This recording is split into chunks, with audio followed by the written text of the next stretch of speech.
Please start. Hello, good morning, students. I hope your exam went well. So today I'll be discussing some recall questions from dermatology. I think I got some 5-6 questions from you all. So before beginning, a few things. These are recall questions and not the exact questions. So if you feel that the options were not the same or the question was not exactly the same, so please try to understand that we do not have the exact questions. These are questions which have been recalled by some of you, and as students you've told us what was asked, so obviously there can be a little discrepancy on what the exact question was and what I'm putting in here. But the whole purpose of this discussion is not to help you revisit your exam in the sense to count your marks or to see whether you did the options right. The whole idea is to make you understand that these are the important topics, and so if you are attempting any other exams in future, you would know that what you need to really focus on. So I would sincerely request that don't mark yourself based on what answers I give here, because the question may not be the same, the exact options may not be the same, because these are recall questions. So unnecessarily, you might mark yourself more or less based on what I am putting it in here. Remember, I have not given the exam. This is what you have told me. So here, just try to focus on these important topics and how to answer if the question was something like this. Okay. So that brings me to my first question. So there was a question where I'm not sure whether the image was given to you or a clinical image was given to you, but there was a patient who presented with ulcerated nodule on the lateral side of the nose. So either some people told me that history was given, and some people said an image of histopathology was given. So here I've put in a histopath image of the same. So there was a patient who presented with ulcerated nodule on the lateral side of the nose. Histopathology was done and the image of histopathology was given. So what's the diagnosis? Now, if we look at the options, so most of the options were related to carcinoma. So now from this, you can at least judge that with the ulcerated nodule, they are mostly talking about one of the skin tumors.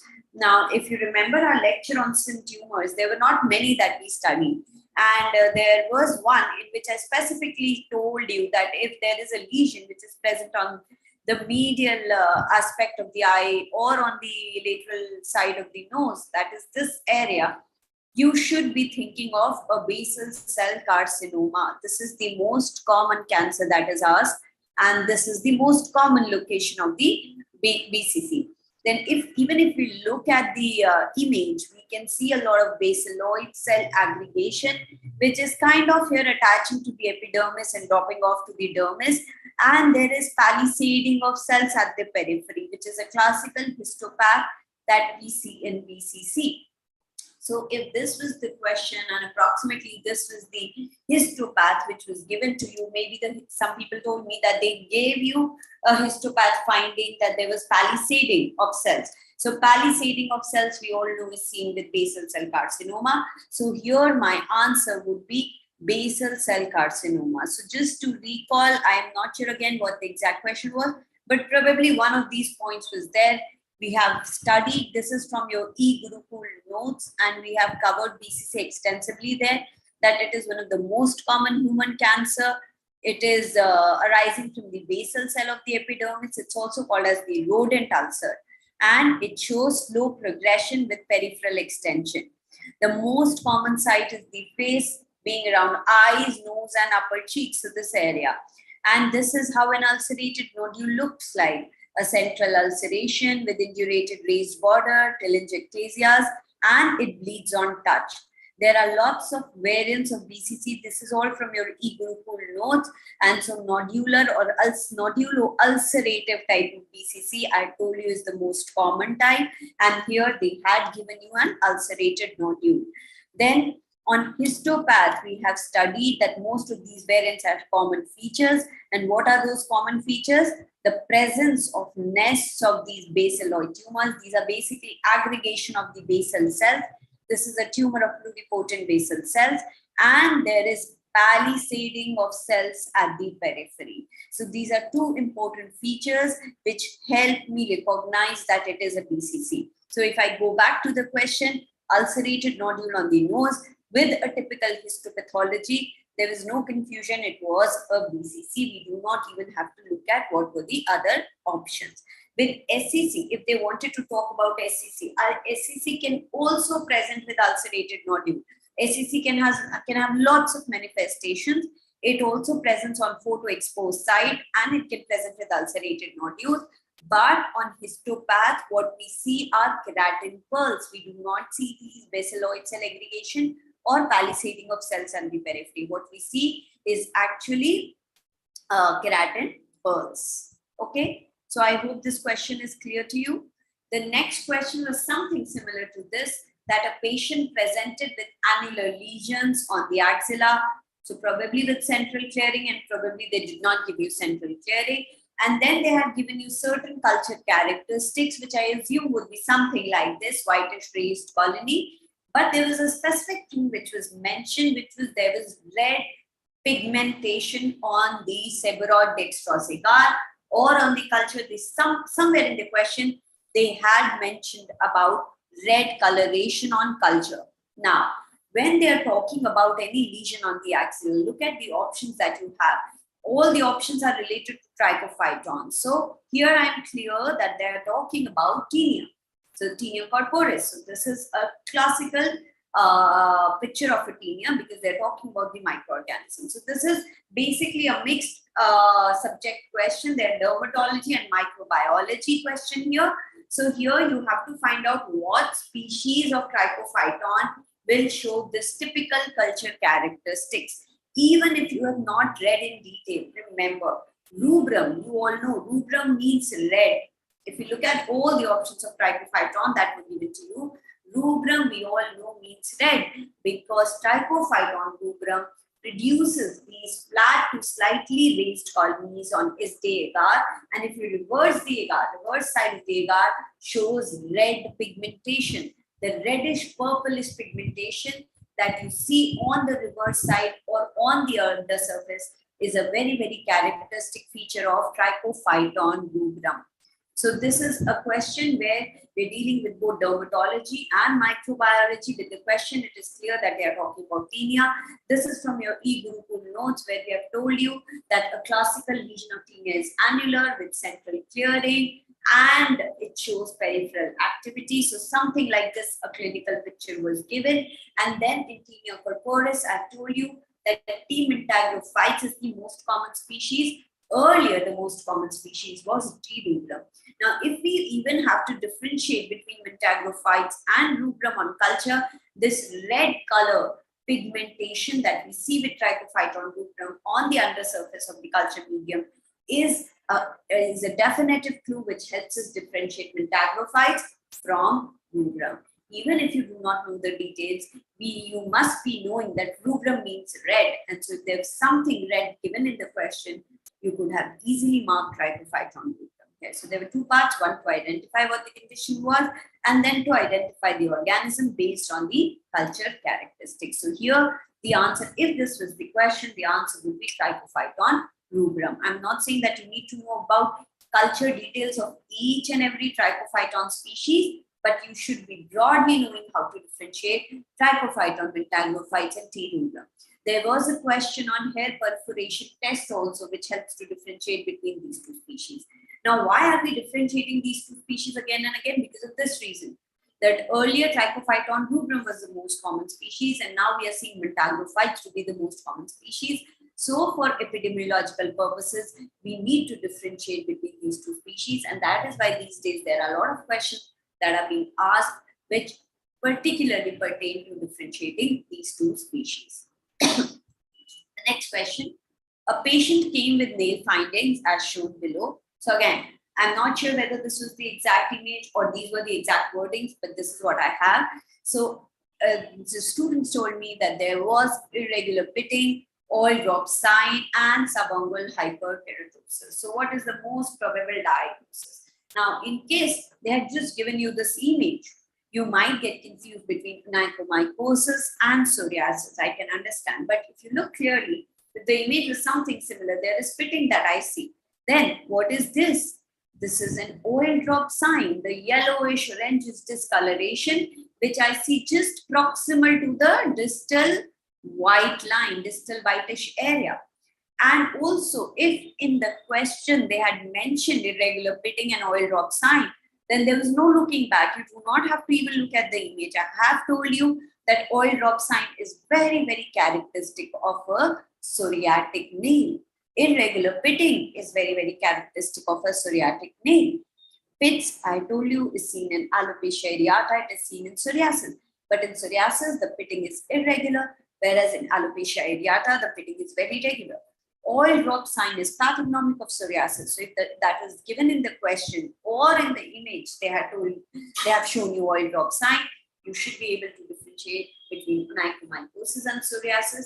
So this is again from your eGurukul notes, where I've told you that male psoriasis, the most common finding is pitting, and then there can be different other signs like oil drop sign, leukonychia, subungual hyperkeratosis, dilated vessels, and onycholysis. Now, pitting here is irregular pitting, and these are basically depressions of the nail plate. And then oil drop sign corresponding to the salmon pad is the most specific sign. So if you have oil drop sign, you know that you're dealing with psoriasis and psoriatic nail. So this is the oil drop sign, as if there is an oil which has been put under the nail plate. Then I also told you how to differentiate between onychomycosis and psoriasis. So again, psoriasis has more fingernail involvement, multiple nails are involved. Pitting is seen in psoriasis, not in onychomycosis, and oil drop sign is positive in psoriasis, not in onychomycosis. So if the question and the image were something similar to what I'm telling you, then the answer would most likely be psoriatic nail. Again, the idea is to tell you that you should be able to differentiate between psoriatic nail and an onychomycotic nail. So nail findings are important. Okay, whatever your mark is fine. With this, I want you to understand that this is an important topic and you should be able to differentiate between these two things. Now, next question. It is a very simple question, I guess. A patient presented with anogenital warts. Which of these strains, if involved, would pose a risk for carcinomatous changes? Now, when we talk about anogenital warts, if you remember your lecture on warts, we have talked that there are different HPV types. There are different HPV types, and we should be broadly knowing about all these types. Now, when we talk specifically about anogenital warts, then there are a lot of HPV types which can cause anogenital warts. But we broadly differentiate them into two different subtypes. One is a low-risk HPV subtype, and the other is a high-risk HPV subtype. And this is based on the higher risk of carcinomatous changes. So, HPV types 6 and 11 are associated with low risk of carcinomatous changes, whereas HPV type 16, 18, 31, 33, 45, these are associated with high-risk carcinomatous changes. Again, when we studied about anogenital warts, we again said that they are low-risk HPV types causing anogenital warts and high-risk one. In the high risk, there is increased chances of development of carcinoma. So this was a very direct question, and if you look at the options, I'm not sure whether these were the strains given to you, but any of these strains, if given, was associated with a high carcinomatous change. So 16, 18, 31, 33, 45. All these are high-risk HPV strains. Okay, so I hope there was no confusion with this question. Here, if you're listening to me, I would really want inputs from you. If you think there was a different question, if you think there were some different options, or if you think there was something else in the question which I've not mentioned, please feel free to tell me so that I can answer your queries based on that. Okay, so because as I told you, these are recall questions which have been told by some of you. The next question, which I'm not sure of, I got different options for this, but I suppose it was something like this. A military person living in a crowded military basement presented with a rash on the body which was sparing palms and sore. So here they've given you a history of an overcrowded area, a basement area where there would be no sunlight, not enough space, not enough air, not enough sun. And when you examine the patient, you found some lice. And now I'm not sure whether they told you the lice was on the body or lice was on the cloth. But what was the probable diagnosis? So here we are dealing with a parasitic infestation. And in the question, if they've told you that there was lice, if they've told you overcrowded area, if they've told you that there is basement, then definitely we are dealing with Pediculosis corporis or vagabond's disease, because we know that Pediculosis corporis happens in destitutes, in people who do not change clothes, who do not wash clothes. And these all parasitic infestations are more common in areas which are less airy, which are less sunny, because then the lice gets optimum environment to thrive. Here, if you see, you detect lice on the seams of clothing. So now they told us that there was lice which was detected, but I'm not sure whether they told you whether it was in the seams of clothing or not. But yes, so there were lice which were detected. And sorry.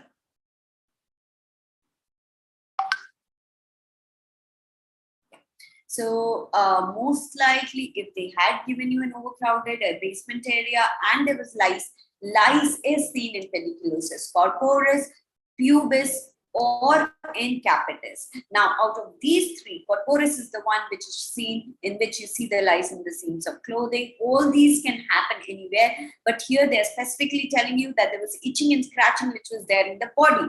If it was hair, you could have thought of capitis. If it was pubic area, you could have thought of Pediculosis pubis. But here they are saying it's in the body, and palms and soles are spared. So they're ruling out scabies for you themselves, because we have talked about scabies happens on palms and soles. It starts with palms and soles. So there was no palms and soles involvement. So here, based on this history, based on the finding of lice, the answer would be Pediculosis corporis. Okay. Now, a female patient presented with hair loss and thinning since 4 months, as seen in the image. So, what do you see in the image? So, I'm not sure whether this was the exact image, but you do not see a particular patchy hair loss. What you're seeing is a diffuse hair thinning. You can see diffuse sparsening of hair, you can see diffuse thinning of hair. Now, and the question specifically says that there was history of COVID infection few months ago. I don't think it was 8 months, but somebody said 8 months, I've written it here, but probably few months ago. The condition is most likely due to, now, if you remember that I told you, whenever there is, so this is definitely a non-cicatricial alopecia. If it is patchy, you think of alopecia areata. If it is in a patterned form, you think of female pattern hair loss, which can happen here. Then if it is diffuse, you think of effluviums. Now, here the history of having COVID infection is pointing towards a stress that happens few months ago, following which patient noticed a hair fall. So even if the history was 8 months ago and the hair fall is 4 months, there was a gap of 3 to 4 months. So in telogen effluvium, if you remember, this is again from your eGurukul notes, we have studied that there is a stress, and due to the stress, the anagen converts prematurely into telogen, and that leads to telogen effluvium. And this stress usually leads to hair fall 3 months after the insult. So COVID happened, and post-COVID, 3 to 4 months later, patients started noticing hair fall. This is something which is very commonly we saw post-COVID. And if you remember our lectures, I have again and again stressed you that this is a very, very probable question, because after COVID, if we talk about hair fall, this is the most common hair fall that we have noticed, because COVID led to stress, and 3 months after COVID, there is a diffuse hair fall. And if you the patient typically gives history that hair comes out by handful. If you do a hair pull test, it comes out to be positive. So going back to the question, sorry, it must be female pattern hair loss. So if you just look at the image, we might get confused between female pattern hair loss and telogen effluvium. But remember that in telogen effluvium, whenever they are asking you a question about telogen effluvium, they will always give you an insult, a stress, which happened few months before the hair fall, which is there in this question. So here the answer would be telogen effluvium. So a stress followed by hair fall 3 months later leads to a diffuse kind of hair fall called as telogen effluvium. Okay, So these were the questions that I had got from you. If there is anything, you can put it in the chat box. So now I looked for scales and ruled out psoriasis. So can you be more specific? Where did you look for scales? So in the nails, we do not get scales. So in nail psoriasis, if you remember, scaling would happen on the body. Did they give you a body image as well? Because I didn't know that. Psoriasis on nails would never present with scaling. So psoriasis on nails would present with pitting, with oil drop sign, with subfungal hyperkeratosis. So you have to be more specific. Where did you see scales? Did they give you a body image? So, or any other doubts you students have, any other questions you have, put it in the chat box. I'll try to answer right away. If you have any more questions which you think I did not cover and you think it was there in the exam, you're free to put it in.